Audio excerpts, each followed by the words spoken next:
Step in, lean in, mic on, and begin. Hey!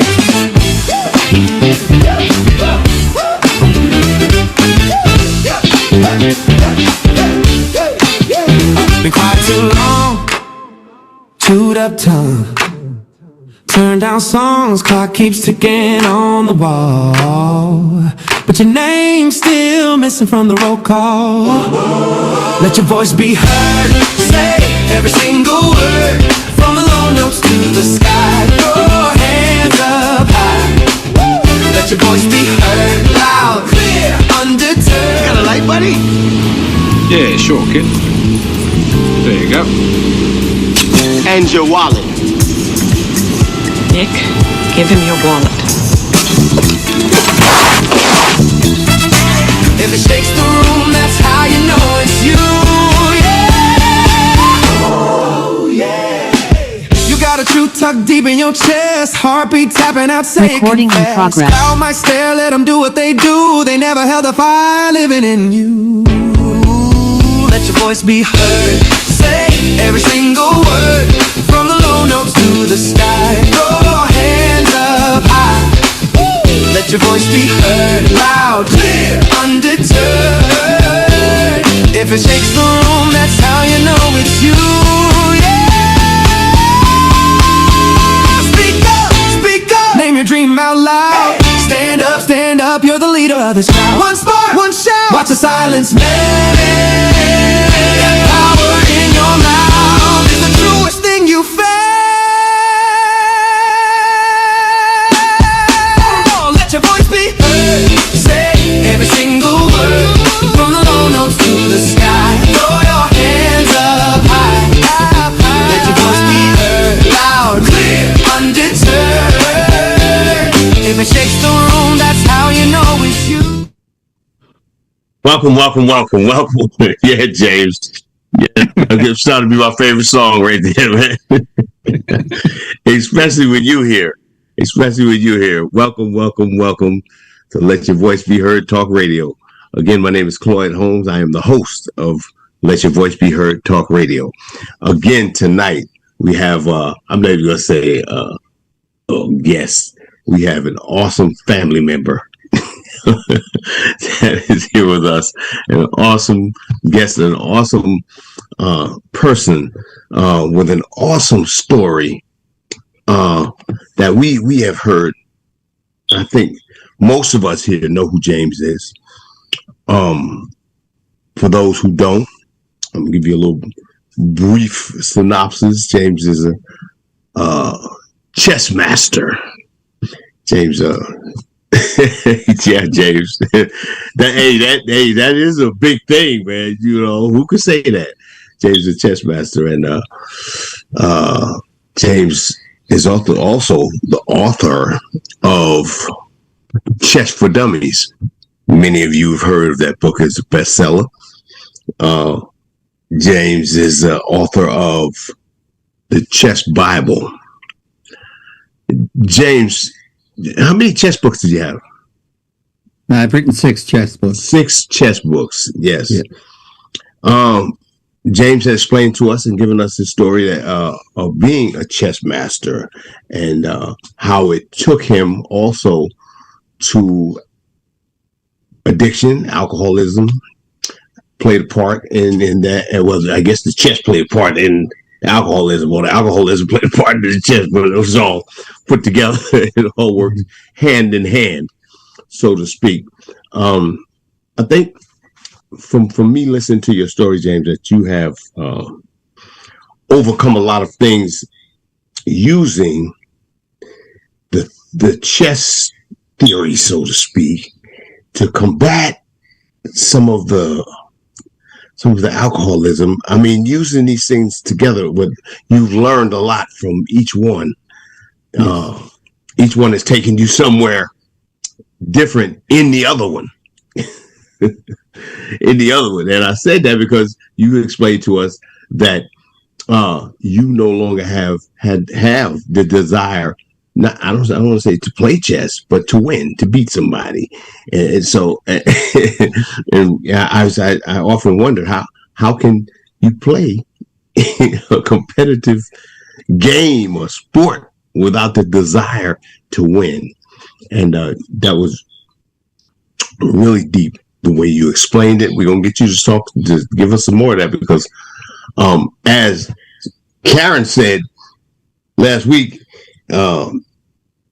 everybody needs some James in their life. So we are honored and blessed to James. This is I said this is your family, of course, and this is now we every week here, and we're gonna incorporate this James week. James, we're gonna have one segment, just the James show. It's the James show. You need some James in your life, you'll be here at this time, and I'm sure that the panel will be full because of what you bring to the table. And you came with the story of addiction, the story of alcoholism, how that affected your life and where it took you, and how you overcame. And you took us to a spiritual level that I'm sure everyone on the line felt.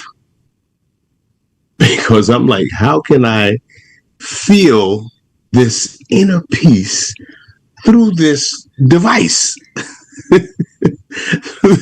through this computer and this microphone? How can I feel this inner peace that I feel every time that you're on here and you're giving your story? So, with that being said, I gave a little bits and pieces of your story and what you gave us. At this time, wherever you want to go, brother, wherever you want to go, I'm going with you. So I'm going with you. So I want you to give us, take off wherever you want to, ladies and gentlemen. None other than, oh, wait a minute, before I go there, hold up, wait a minute, before I introduce James, I said about those 6 chess books, but from the addiction, from the recovery, the journey through recovery that he is still going through, because I think that we never end recovery because we always one decision from going back. So there's no way we could say, well, I'm cured. But through that, James has written 2 more books, one called Freedom. And I encourage each and every person on the slide to go to Amazon, I believe, and get that book. And another book that is really interesting to me and that I love is No Blame, No Shame. I can relate to that. I can really relate to that. And there's so much in the book and so much that we all can relate to. So without further ado, I'm going to turn this over to none other than our brother, James Eade. Thank you so much, Clyde, for that wonderful introduction. And you hit on a couple of topics that I would like to talk about. First, I was a competitive chess player. And when I say competitive, I mean I was very, very competitive. My chess rating, which is your performance based against and play against other chess rated players, you think that rating is an extension of your value. And the higher my rating went, the better I felt about myself.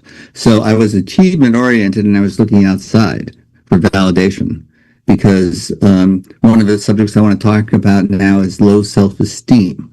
And even when you kind of point to certain accomplishments, you can still have low self-esteem. And it's one of the things that we say in people. I've heard it before, and I repeat it myself now. You can be an egomaniac and still have low self-esteem. You can think only about yourself, but you can be. I often say, no one can be meaner to me than me, because my inner critic would always say, whatever I accomplished, I didn't do it fast enough. I didn't do it good enough. I could have done it better. Sometimes it doesn't matter what you have accomplished so much as how you can feel about yourself. And it comes from inside. This is what I have learned. It does not come from outside. But I didn't know that at the time. And I kept trying to achieve things that I could point to. And the first time I held one of my books in my hand, it was a very proud moment because I could see it. The other things I had done in my life were like optimizing computer speeds and things like that. That kind of thing wasn't tangible. I couldn't hold it in my hand. And but the book felt real. And I felt like that was a real accomplishment. But that feeling didn't last. And I was back to saying I could have done more. I could have done better, being very hard on myself. The inner self-critic was merciless. And so that was the kind of life that I had. My upbringing was, there was a great deal of criticism and compliments were rare. And so I felt comfortable being critical, and I did not feel comfortable being complimented. This is part of an addict waiting to happen, the upbringing that I had. Neither of my parents were alcoholics, but all four of their children were. And I don't blame them. I don't blame them at all. They were doing the best they can with what they had, the tools that they had, which were not great. And they were experiencing what they had experienced when they were children. They were passing on what they had gone through to us, and without knowing any better. That's one of the premises of the book, No Blame, No Shame. There's no point in blaming others for the condition you find yourself in.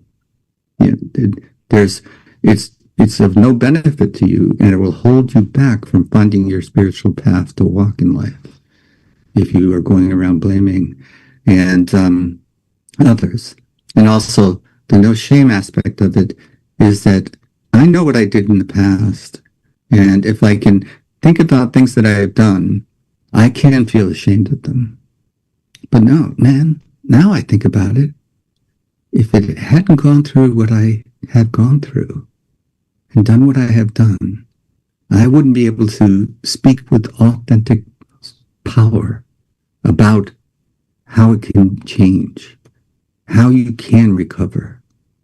And when you think about it in those terms, you think, well, I was tested. I barely passed. I was closer to death than to life, but I was able to recover physically. I was able to recover emotionally, and I was able to recover spiritually. And the spiritual process is part of what I want to concentrate on in my message to others when I'm given the opportunity to speak, as Cloyd has given me the opportunity to speak today. It's more about that than I want to talk about my prior accomplishments or what I am doing, what I've done. Those types of things are not as materially important to me as they once were. They once were everything. Everything revolved around me getting some sort of acclamation, some sort of acknowledgement, some sort of praise. And I was so desperate for it. And I couldn't articulate it at the time. I wasn't conscious of this. So it had an uncontrolled, unconscious effect on my behavior well into adulthood. We were talking about what happened to me as a child, and it didn't stop in childhood. No. And with me, all of a sudden, when I started to experience, when I had that first experience, we talked about, there was this, I think it must be awful. I can't remember the taste, but I think it must be a sweet wine, Strawberry Hill, Boone's Farm, Strawberry Hill. That was my first experience with alcohol. And I loved the effect that it had on me. I threw up, and I thought, well, I want to do this again. You would think, oh, you wouldn't want to touch this stuff again. But, I felt so different when I drank. I was not in the control of this lack of self-worth that left me. And everybody around me got funnier, brighter, prettier, and all of a sudden I liked to be around people. And if I wasn't drinking or using drugs or something to put me out of my ego, to disassociate from my ego, then I wanted to keep people away from me. I thought the Heisman Trophy was looked like me, because I always had my hand out, stiff-arming people to keep them away, because I thought what was inside me was ugly. and I didn't want people to see what was inside. So I just created an exterior, and the exterior is what people saw. And when they could see that I looked presentable, then I was presentable. But I didn't feel like I fit in wherever I was, regardless. I grew up a fan of the baseball team, the New York Yankees. But if I was in an Oakland bar and they're surrounded by Oakland A's fans, I could act like an Oakland A's fan. And if I was in a bar in San Francisco and I was surrounded by San Francisco Giants fans, I could act like a San Francisco Giants fan. So I was always inauthentic in my presentation to the rest of the world because I was always hiding. And the hiding was based on shame. If you knew me, the real me, you wouldn't like me. So my life revolved around chasing affirmation from outside. Now, the affirmation is not outside, it is within us, because we were all given a spark of life. Before we took a breath outside of our mother's wombs, we had that spark of life. And what I did with that spark of life, instead of letting it shine, I covered it up with defense mechanisms that I learned as a child. These defense mechanisms became survival instincts. I thought I could not live without them. So covering up that light was the dominant factor of my life. And when I found a spiritual path to walk, all of a sudden, the survival mechanisms drifted away. The defense mechanisms deactivated. And I could let that spark of life shine. And not only that, but I could feed that spark. I do this every morning of every day. I take a portion of that morning and I use spiritual affirmations, prayer and meditation. I work on my chakras. I do a lot of breathing exercises. I do different things, tools and techniques that I was willing to be taught because you couldn't tell me very much most of my life because I knew better. But I was willing at this point to have my ears open and to listen to other people who had these tools and technology. They've been taught to human beings for over a millennia. There are cultures that have made this science and technology of spirituality available by their teachings. And we haven't been paying very much attention, at least I didn't. And I would dismiss it. But now I find it invaluable. So that's how I start every morning of every day. And will this feeling last? This feeling of connectedness, of fitting in, of being a part of something greater than myself? It won't last 24 hours for me. Yeah, I will get anxious or agitated at some point. But now I have the confidence based on experience that even just one deep breath can restore me to that sense of calm, that sense of peace that was so elusive to me.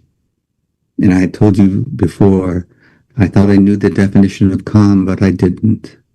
To me, calm was a state of less anxiety than I usually had. And I thought that was calm. I just wasn't as anxious as I had been. Usually, I was in a constant state of anxiety. This leads to fear. And fear does not bring out the best in us. So I have been able to, even during the day, when I find myself getting agitated by something I've heard or seen or, whatever, we've all experienced things that gets our noses out of joint, so to speak. But what I have developed my awareness to notice my breath gets shorter, my tongue gets sharper, Sometimes I hear my tone of voice, and that triggers the awareness.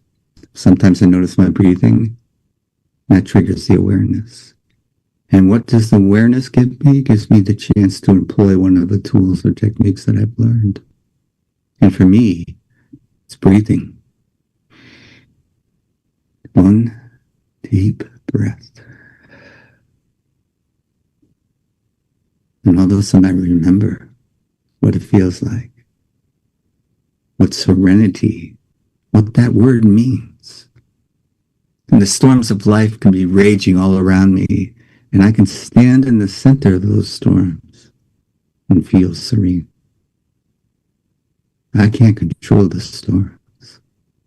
And if you try, you will feel pain and suffering, as I did. And as I do when I forget. Sometimes I say my superpower is forget me. I can forget what I have been taught.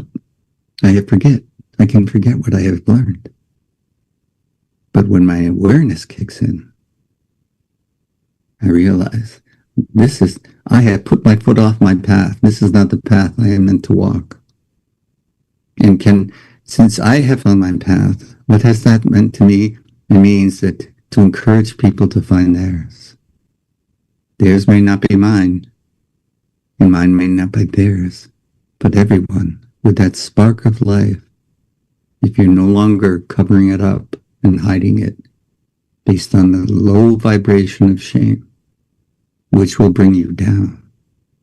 If you're vibrating at a higher level that lifts not only yourself up, but people around you up, then your path will be revealed. And you will know it. No one else can tell you that's your path. Then you can be surrounded by wise people who know a great deal. And they can't tell you what your path is. Only you can know. And when you're walking it, those wise people will go, oh, yeah. Whatever it is you're doing, keep doing it. And so that's what I try to do. Keep walking my path. And today, I hold my head high and I look people in the eye. Because I am not ashamed of the path I walk. And if you ridicule me, insult me, these are just vibrations coming at me. And they don't have to interact with me if I let them pass through me. So I do not have to react the way I used to if someone says something that is a put down or has negative vibrations attached to it, or trying to dismiss me or insult my sense of self-worth. I don't get outraged the way I used to. I don't get defensive the way I used to. And I think, well, maybe they're having a bad day. Maybe something happened to them and they're taking it out on me. Or I think in some way I try to be more compassionate when I encounter negative energies. But I don't have to take them in. Which is a great mistake that I made over and over and over, to take the negative in and keep the positive out with a stiff arm. Now, I'm not great at this, but I'm better than I was at letting the positive in. And when someone gives me a compliment today, I don't dismiss it as I did in the past. I try to feel it. And if there is an inner resonance within me, I say those to myself. That rings true. And maybe, just maybe, they are accurately portraying me in a positive light. Just maybe. And the more I walk this path, the more I trust this inner resonance to be my guide. If someone compliments me because they're flattering me because they want something, it doesn't resonate.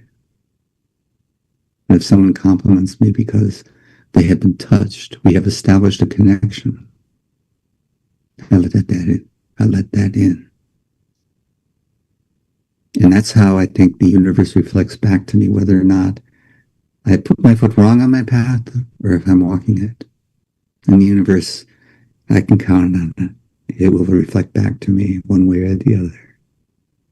If I'm not walking my path, I will encounter obstacles. I will encounter problems. I will encounter difficulties. But if I'm walking my path, things are smoother. And not that I don't meet obstacles, but I've turned these obstacles into lessons. What can I learn from them? But the main thing that I want to concentrate on today is your feeling of self-worth. Because it took me out. It took me down. So far down, I didn't think I could ever get back up. But I did get back up. And you can too. It doesn't matter how far down you're going. And now think of it in this way. At least I have tried to. That experience of being that far down, when you do lift yourself up again, that will give you a power and authenticity. When you say you understand how someone feels, they will pick up. That's real. You're not just saying it. You're feeling it because you've been there. And I couldn't do this if I hadn't been there. You know, James, you've touched on so much. Just in you have, and I have so many questions, but I'm not going to go there because I see Lazaro has his hand up. Sure. So I'm going to take his question, and someone else has a question because I see Karen's hand is up because there's so much. You touching on so much stuff here that there's a lot of jewels in this stuff, man, and I have a lot of questions, man. A lot of questions for you. This stuff is awesome. Lazaro, come on. Hey, how's it going, James? Hey, Lazaro. Obviously, got the James fit, the hat, the shirt. We're trendsetters, Lazaro. Yeah, this is, it's called dressing proper, dressing dapper and all that. So my question for you, James, is as a recovering addict, whether it be from, alcoholism or whatever else, how do you deal with triggers, right? Like, so for example, when you go out for a social event, people that just don't really understand alcoholism, they're able to have a casual drink, one drink or two or whatever. You see everybody like, having a good time, having a drink. And so my question is like, how do you deal with that trigger, right? Like, because obviously you see other people drinking, you want to join, right? Yeah. You want to look like a normal person. You don't want to be that guy that's all like, oh, I can't drink because, I have a problem or whatever, Right. And then not only that, right? So like, let's say you survive that, you're driving home, you're going home, and then all you see is liquor. Yes. So I'm just asking, like, how do you deal with that? Yeah, great question. The question of triggers comes up all the time. Many people talk about it. Many people have different ways of dealing with it. So I can only speak for myself, first off. And I will say that when I was my freshman year in college, I had surrounded myself with people who used drugs and alcohol like I did. So I thought that it was, normal. But I realized it had taken a severe effect on me. And I hitchhiked my way to Nashville, Tennessee, because it was a music scene. And, I thought I'd escape. Now, in recovery, we call that pulling a geographic. Because no matter where you go, there you are. So I took me with me when I went to this other place. But I dried out, and I was able to think that this was what I needed. And it may very well have been, because sometimes when you're in this, the environment can be stronger than the willpower. And so we recommend that people change their environments when they're early in recovery. For example, I couldn't go to a baseball game when I was early in recovery because I always had a beer at a baseball game. And I didn't even want to eat in a Mexican restaurant because every time I ate at a Mexican restaurant, I had a beer. And for me, this may not be applicable to others, but for me, one beer wasn't enough. One beer always led to a second beer. And after 2 beers, all bets were off. So these triggers, sometimes the environment is so strong, you have to not go into that environment. When you get a little time under your belt, but I really remember going down the main street, there's a liquor sign over here, there's something in the window over there, and you can't avoid it. You turn on the television, especially if you're watching a sports game, almost every other commercial is about alcohol. And I'm choosing to use the word alcohol usage disorder, AUD. Alcohol usage disorder is a medical condition that cannot be cured, but it can be treated. And the treatment for me is a spiritual path.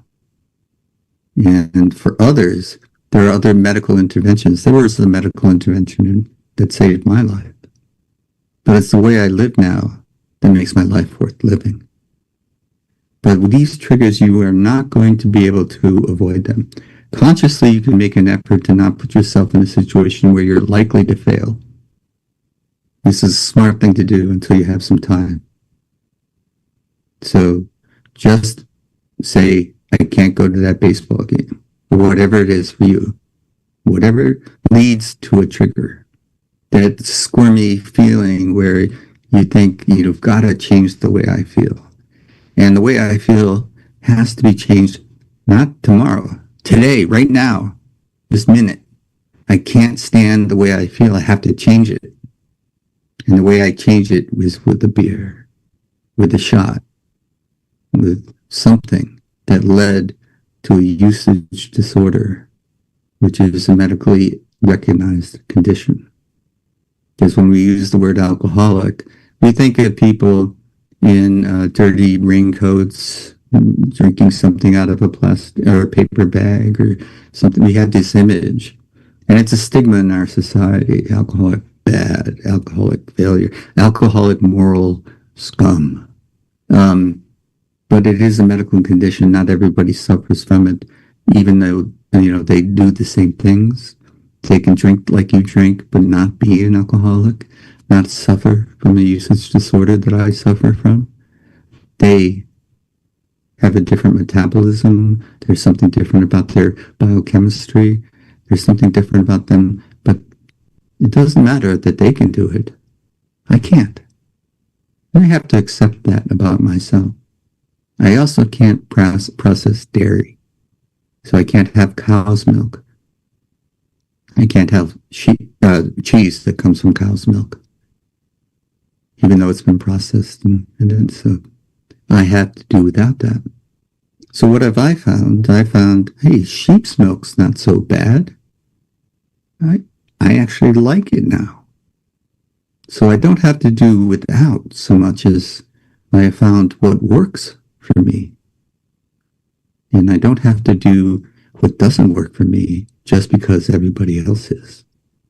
And I don't have to make it a big deal either to point it out. And when they try to make it a big deal, push a drink on you or something like that, it's like Bruce Banner would say, don't make me angry. You wouldn't like me when I'm angry. Before he turns into the Incredible Hulk. This is what I say. Nah, you don't like me. You wouldn't like me when I'm drinking. So you don't have to tell them about your life story. Just tell them it's not for me. It's one friend says, I've had enough to drink for 2 lifetimes. And you'll find the words that work for you. Find something and find it before you're in that moment, because in the moment you don't want to be, oh, what should I do? You think of it, this is a tool. This is a technique that you can learn. What is going to be my response when someone pushes a drink towards me? Some people, as you know, probably, they will pressure you to drink.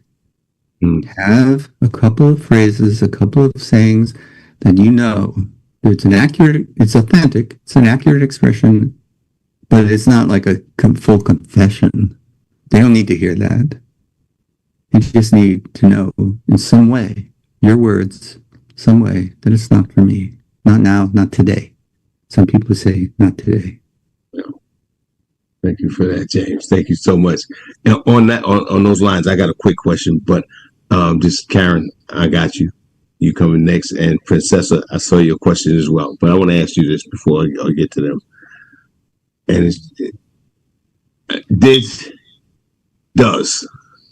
is chess a trigger for you? Well, I do not play competitive chess now, and I do not accept an invitation to play chess with someone that I respect as a chess player, because I know that's an environment that brings out the competitor in me, and that competitor within me I have wrestled with, but I'm not over it. You can trigger it again. So I avoid that environment. I do not play in chess tournaments anymore. I used to always play in a chess tournament. We have a magazine that comes out every month, and in the back it has a list of the upcoming tournaments. And that's the first page I would turn to. And I would plan what I was going to do based on which tournaments I was going to compete in. Now, I never look at it, or very rarely. So the answer is yes. Restate the question, Clyde. I don't know what chess a trigger. Yes. Oh, yes. And I have to stay out of the environment that will trigger me, because I know better. I know what it'll do to me. But I do play online under a handle so that no one knows it's me. Okay. And they're playing with handles, so I don't know who they are. And are you trying to crush them? Are you what I'm trying to do? Competitive in your, Well, I have to be honest with you. Right. So, that's what you're counting on, huh? So I want to say that what I'm trying to do, my goal, is to look at interesting positions, because chess is a game of logic, and it's like solving a puzzle. And I love solving puzzles. I always have. I play all sorts of puzzles to pass the time on my phone. Whenever I'm waiting and want to pass some time, I'll be playing puzzles, Sudoku, whatever it is. The idea is that that's how I want to approach chess. So I'm really trying to learn to approach chess that way. But if I'm starting to lose in this game, because sometimes that happens, and man, I am not spiritually inclined at that moment. I'm not showing any compassion for that person. I'm not thinking. So, yeah. The old James. As if I have not done all this work. Right. Year after year after year, done this work. It's evaporated. Yes. So, what do I do? Because I'm playing online, I log off. Mm-hmm. Thank you, James. Thank you so much, man. So we want Karen and then Princess. Yeah, I got Karen. Karen, your hand was up, and then Princess. Karen. Hi, James. Hi, Karen. Everybody needs a little James in their life. It's so sweet to say that.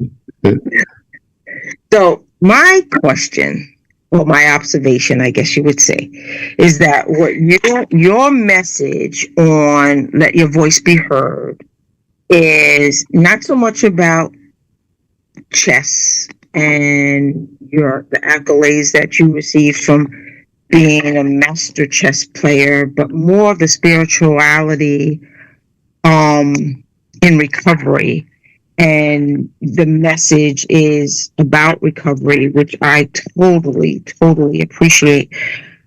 So you've written books and you speak on this forum of Let Your Voice Be Heard. What other forums do you speak so that this message gets out? I know you don't, I believe you said you don't do the AA type of a thing. Or But you know, what would the message be, and where would they get that? If they're not, if a person didn't read the books or weren't on Let Your Voice Be Heard, which would be shame on them if they're not on Let Your Voice Be Heard. That that are feeling, their self-esteem is low, they're not feeling good about themselves, but they need to hear your message. They need that because they need that support. They need that being grounded. They need the James in their life. Where would they get that, and what would your message to them be? Thank you so much for that question. It's near and dear to my heart.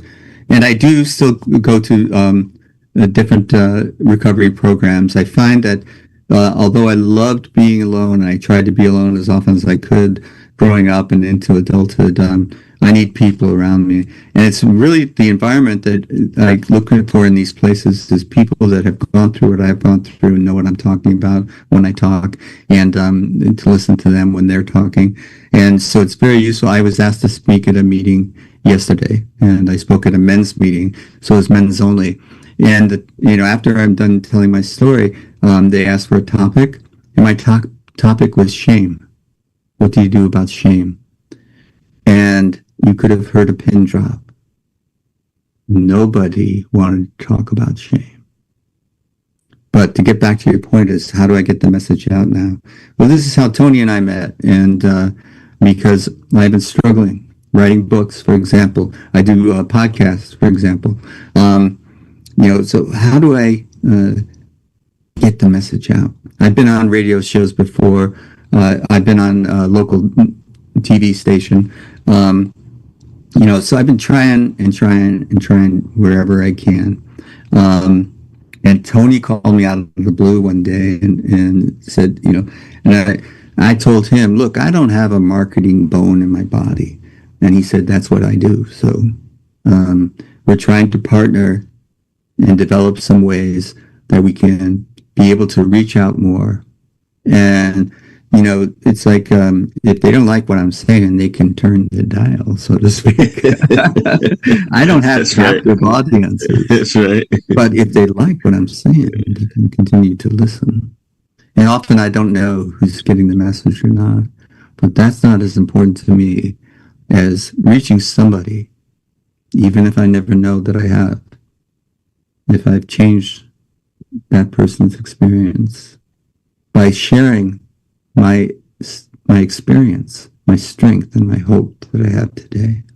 And I want to give hope to the hopeless and empower the powerless, because I know what that feels like.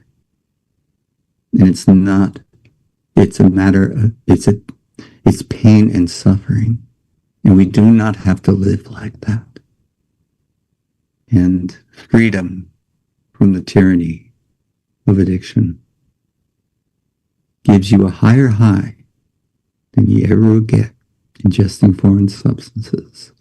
And the joy that I have experienced in sobriety. People said, if I stop drinking, I won't have any more fun. Man, I'm having more fun than ever. And if you want to know where the party is, Yes, wherever I am, I'm bringing it with me. That's right. And I want you to feel the same way.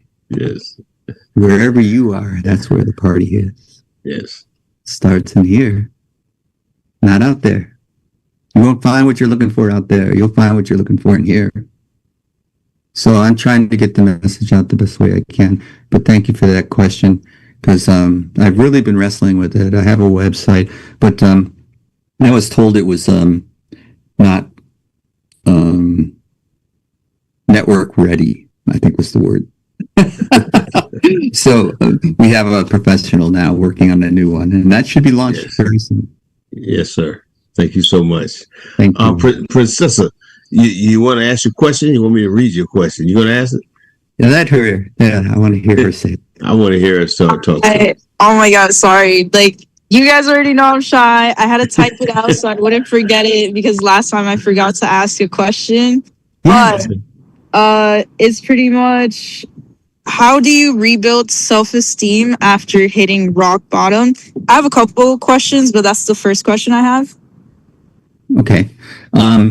Also, this is because when you hit rock bottom, that's what we call it. Everybody, we say, you know, everybody needs to hit rock bottom because that's when you're desperate enough to try something, whatever isn't, you know. I was told by my doctor to go to AA. I have since found other programs that actually work for me a little bit better, but AA is still the best attended and the most popular, so you can find a meeting anywhere. So it's a traditional 12-step program, and it's well established in society. And so the more people will be there if you go, and to find like-minded people, and so that you don't feel so estranged, you don't feel alienated, you feel like you do fit in. This feeling is important when you're trying to rebuild your self-esteem. You don't feel like an alien. You don't feel like I don't belong. You hear some of the stories and your toes will curl. Your story is not so bad. And my story was, but, you know, we don't play, can you top this? You know, kind of thing. It's like, whatever the bottom, the rock bottom, as you said, whenever you hit that, that's a traumatic experience. Now, there's trauma with a capital T, like soldiers coming back from war and their nerves are shot. You know, that's trauma that people can understand that.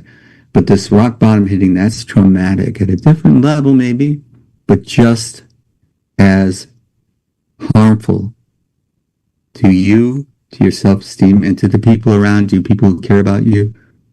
All the damage that's been done, you can't overestimate it. You can't overstate it. You know, there's been plenty of it.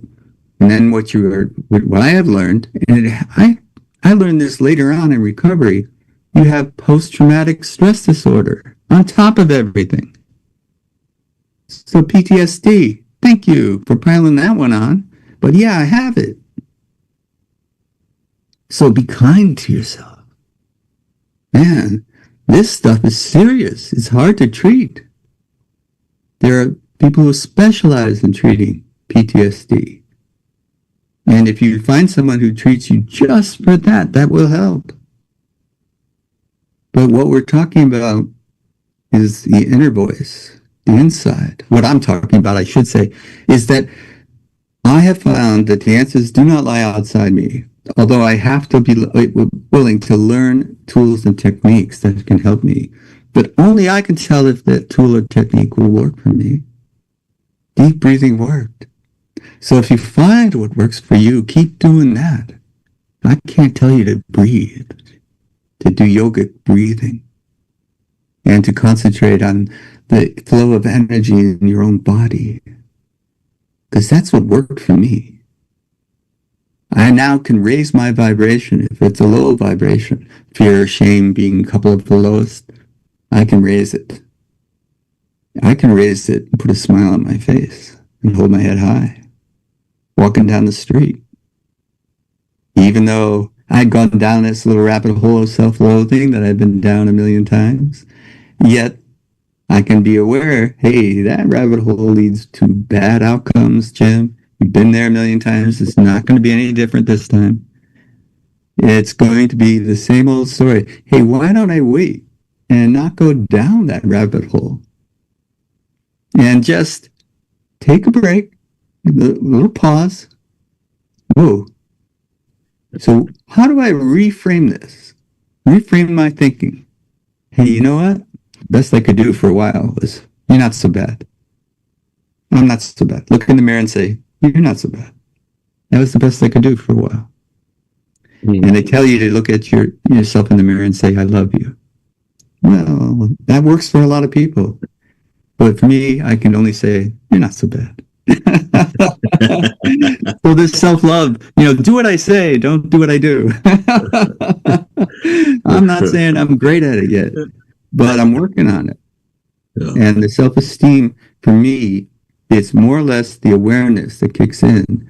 And if I take that deep breath, when I'm starting to go down the rabbit hole of self-loathing, which I've been down so often, I can stop, take a deep breath, and remember that I've been given a gift. A gift. And you've been given a gift too. You have the spark of life in you. And so let it shine. However it shines for you, let it shine. Yes. And all of a sudden, you're going to see the universe reflected back at you. Wow, isn't that princess nice? Isn't she just really a kind person? You know? She didn't have to do that. That was nice of her to do. You know? And then all of a sudden, then people say that to you, instead of cringing, you're going to say, yeah, I did do that. And I did it for the right reasons. We talk about selfless service. You're not doing it so people will say, wow, princess is cool. No, you're doing it because it's the right thing to do. And if you can't help somebody, why wouldn't you? Right. Thank you for that, James. Thank you so much. What else? I appreciate that, and thank you. And it would be a little bit about being cool. Just so you know, I'm kidding. Oh, But I will say about the meditation part. I've tried meditating, and I have like an issue with like the bad thoughts. Like, you know how there's like the good angel and then the little devil like on your shoulders. Yeah. That little devil usually like beats that little angel every single time, and I'm just like, I'm always trying to think of like the good things in life. Like, some things I say is like, is it a bad 5 minutes? Is it a bad day? Is it a bad month? Instead of like letting it affect like my whole life. But since I have like 3 different disorders, like CPTSD, bipolar, BPD, it really does affect me a lot, and it keeps making me like go back to making my bad decisions. And it's like, it's very hard for me to keep those positive thoughts, even if I'm meditating. I don't. Do you have any like tips for that? Sure. And again, I'm only going to tell you what works for me. And I used to call it, the bad devil. I used to call them shadow whisperers, because they would whisper in my ear, and they were things that would lead me to bad decision making, as you said, harming myself. And not just myself, but everyone around me. And I know that these are bad decisions, and I know that these whisperers cannot be trusted. So I know them now, and actually I know if I shine the light on them, and not if I flip the switch on the wall, the light inside me, I see them for little tiny ugly things that run away when the light shines. They have no power over me. And that one day I suddenly magically know it was work. Day after day after day, when the shadow whispers started, I would have to remind myself that I had the power to banish them. And it turns out I did have that power. And I suspect you do too. Because these shadow whispers are really tiny. That's why they're just right in your ear. And when they shine the light on them, they are ugly. Miserable little things that want you to be miserable too. And they scurry away as fast as they can. That's why I call them shadows. They don't like the light. So build the light within. Let it shine. Let it out. You're worth it. And your self-worth will be appreciated by others. You may raise their sense of self, their self-worth, just by being a shining example to them of someone who has all this stuff going on, yet she has a smile on her face. And she's just a little bit cool. Thank you so much, man. Hey, listen. Thank you so much, James, for that. I see Veronica has her hand up. But Princessa, you'll be getting our therapy bill in the mail. I appreciate it. Thanks. James is awesome. Come on, Veronica. Hey, so I've been reading your book and I've been reading Freedom. And so I've just come to the conclusion, whoever bought the book, it's one thing to buy the book, read the book. So I keep coming back to the same thing. And of course, it's the very beginning of the book. And, you say, and you just touched on it too, how you don't really believe in AA, or you don't, it doesn't work for you. So I've never heard of Recovery Refuge or Dharma, whatever. I've never heard of those things. Can you tell me what they are? Yeah.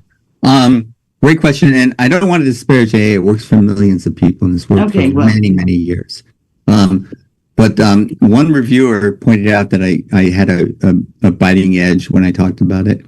And that was just, he was right. And I realized, I learned after that, that was in 2023, that I had some resentments. And I had to work on them, because resentments will take you out. And I'd let them fester. And so now, because that was the first thing the doctor told me to try that. And, and I it wasn't totally my cup of tea. And they told me that it was because I was, this or that. And it was I was the problem. And, I still have the same things that don't sit well with me. Like there's a chapter to wives, as if only husbands are alcoholics and wives are people who suffer with alcoholic husbands. So it's written decades and decades ago, and it was a different time and different attitudes. And so I had to look at it from that perspective and give them a pass. So I still attend AA meetings, but it's for the people. It's for the people I see there. And it's to be supportive of them. And doggone it, I find out I get support from them. Who'd have thought? I'm open to it. But the ones that I mentioned were Refuge Recovery. When we had the pandemic, the COVID pandemic, you couldn't meet in person anymore. So I went online and I discovered a couple of Buddhist-based programs, Refuge Recovery and Recovery Dharma. And these are recovery programs, every bit as much as the traditional 12-step programs are. But they come from a Buddhist perspective. And the Buddhist perspective is quite attractive. It's very nice. It's very kind, very compassionate. And I can be loving and kind, to my surprise, if I practice. And these people often had tried traditional 12-step programs. So we had a little more in common. We just didn't have a background struggling with addiction, but we had a background of finding that the 12-step program didn't hit all the buttons that needed to be hit for us. And this Buddhist-based programs did. And now I'm actually a teacher's assistant for yoga in the 12 steps. There's a spiritual community called Ananda. Ananda is Ananda. It's named after a yogi who wrote the autobiography of a yogi. And I read that and I got really very moved and interested. And so I found out there's this organization that carries on with his teachings. And so now there's a yoga in the 12 steps. So it takes the 12 steps and it looks at it from a yogic perspective, from an ancient yogic perspective.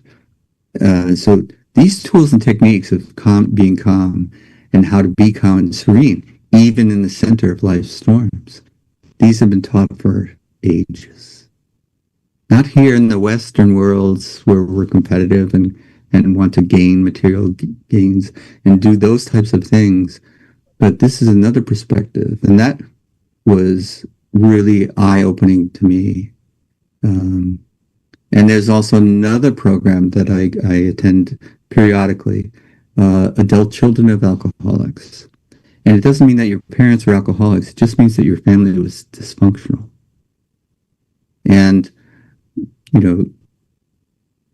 without blaming anyone, you can say, a lot of families are dysfunctional. It's nobody's fault. There's no point in blaming somebody for this. It's just we don't know any better. We don't know how. Some people magically seem to have the answer, but there's no manual that explains it. At least that I know of. And so a lot of families just don't function well. The children don't get the support that they need. They're pigeonholed as problems or this or that or what have you. These days they're medicated often as children. I know I would have been if I had grown up at a later time. Lots of people find that working on, and this is how I know so much about my childhood, is because you look at your childhood experiences without blaming anyone, but you look at it from a neutral perspective. And you look at it, this actually happened to me, and accept it. Don't hide it away because it's scary and uncomfortable. Growth involves discomfort.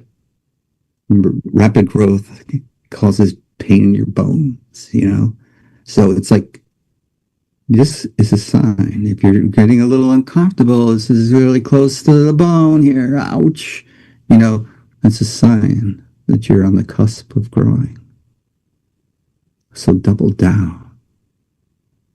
So I cannot tell you what will fit best for you, but I can tell you that there are options out there. And this is my training, kind of a scientific training, is like trial and error and test. Go experience it and be open to it. Though, if you go there with I don't think you're going to tell me anything. It's going to work for me. It's not going to work. But if you're open to it, you're willing to try it. Right. Keep trying it. That doesn't work. That doesn't work. That doesn't work. Don't give up. Right. Thomas Edison said, the surest sign of failure is to not try again. You can fail because you didn't try again to succeed. That's right. And we're gonna try again. We're gonna try again. We're gonna try you again, James, because I see you. I'm not a fortune teller, but I see you in my near future.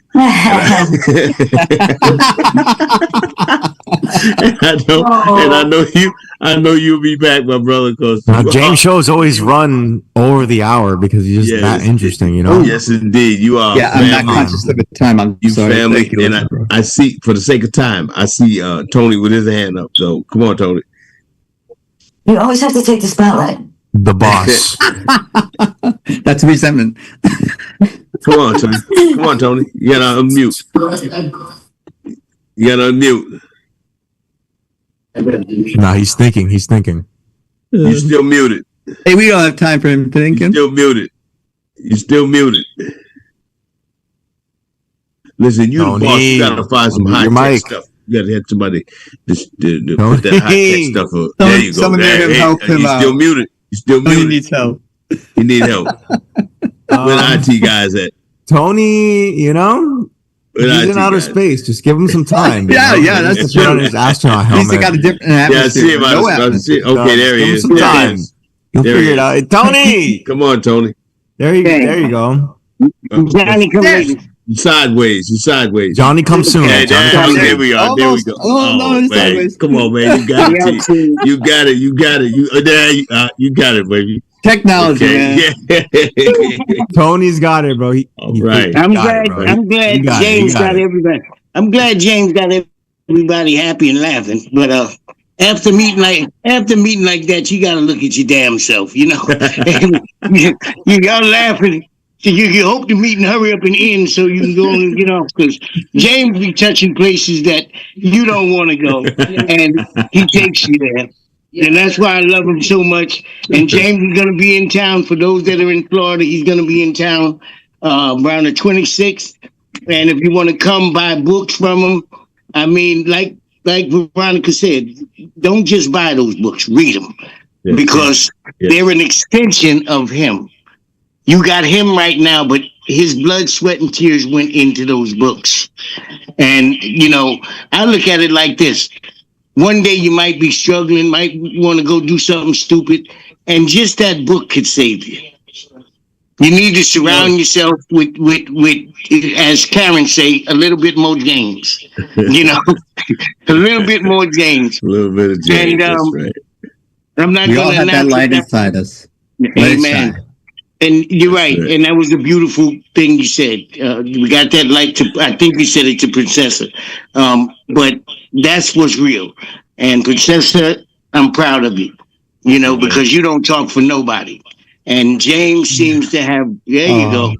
James seems to have brought it out, and I love it. So we're not going to announce it yet. We need a little bit more James. I'm not going to announce it today, but I'm not going to announce it today, but me and James got some big things we got in the oven. So, you know, I found a love for him, and hey, man, I can't stop. I love James. That's my brother. Like you know, like Floyd is my brother. James is my brother, and we form a hell of a team. So am I. And I'm going to tell you guys, everybody on this phone is family, and we all. Tony's wearing a hat, Lazaro. Huh? Yours, I had to. I'm gonna get Tony a hat. I'm gonna get Tony a James hat. And next time he's gonna come on, he's gonna wear that hat. I would wear it proud. I would wear it proud. Oh, that's it. The marketing experience. It's merchandising. I'm gonna get it from James. I don't want your fake hat. I got one. Y'all ain't gonna wear them without me. I don't want your fake hat. I'm gonna get one of James. One that James wore on the show. So I'll have the authentic James look. We're gonna put it in a museum. Hey, listen, you guys. Listen, you guys. Tony, we thank you, man. We love you, bro. We love you for what you do, man. You make this happen. Thank you. We thank you, and we love you, man. I love everybody on the panel. You guys are great. You guys are awesome. James, you are our brother. You are our brother, man. You're a family. Thank you. And we will have a little more of James. I got one more thing, Jim. One thing. Go right ahead. We're going to when the song plays, let your voice be heard. Everybody's supposed to be jamming. Oh, okay. Everybody, because you know what we're making right now? We're making a sizzle reel with every host that been on here dancing. You know me, I'm too shy to dance. That's all right. Nah, come on, James, cut the going. Nod your head. But James, you say you're shy. You're the one that inspires everybody. You know. Thank you, Lisa. No. I was being ironic. Hey, remember the light and the darkness. You know what I'm saying? Remember this. This your boy now. There it is. Step in. Lean in. My God. Begin. Hey, look at Lazaro.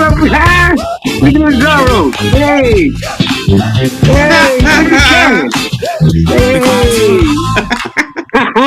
Where the party at? Turn down songs, clock keeps ticking on the wall. Hey, Karen, I see you grooving over there. Name still missing the call. Let your That's the kind of party we like, a sober party. From the low notes to the sky. Princessa. Hey.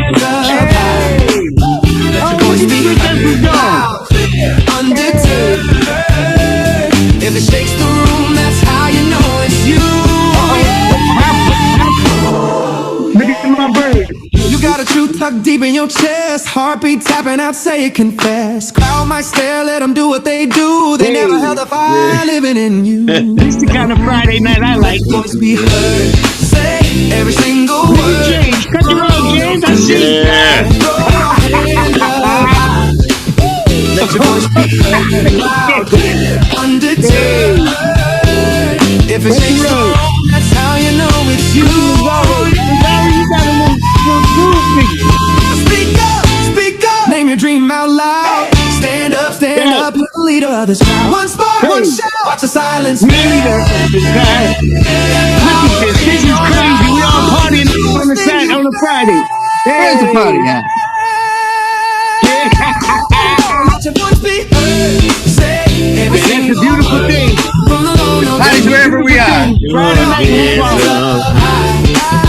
let your voice be heard. my kind of party. Undeterred. If it shakes the room, that's how you know it's you. Look at the bird. Look at the bird dance. That's you. Hey. recording. Never again. I love you guys. This your boy now.